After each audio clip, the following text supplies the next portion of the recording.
কি অবস্থা তোমার? হঠাৎ এমন কথা? কি হয়েছে তোমার? আরে তেমন কিছু না, বাসা দিয়ে নাকি ছেলে দেখছে। তো কি হয়েছে? ছেলের নাকি সরকারি চাকরি আছে। থাকতে পারে, জানি না। ও আচ্ছা, তুমি এত কিছু কিভাবে জানলে? তোমার কাজিন বলছে।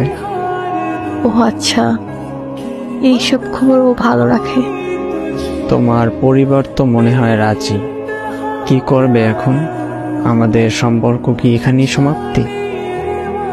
এই শোন, বিয়ে আমি করব, আমার পরিবার না। আর তোর এত কিছু কে ভাবতে বলছে? তোর সামনে পরীক্ষা, তুই পড়াশোনায় মনোযোগ দে। আমি তোর ছিলাম, তোর আছি, তোরই থাকবো। তুই পরীক্ষাটা দে আগে, তারপর হাত ধরে নতুন জীবন শুরু করব। সত্যি তো? হ্যাঁ সত্যি। তোর হাত ধরছি কি অন্য কারো হয়ে যাবো এই জন্য নাকি? শেষ অব্দি তোর সাথে থাকবো, এটা মাথায় রাখ।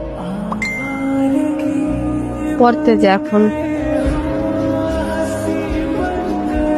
আচ্ছা।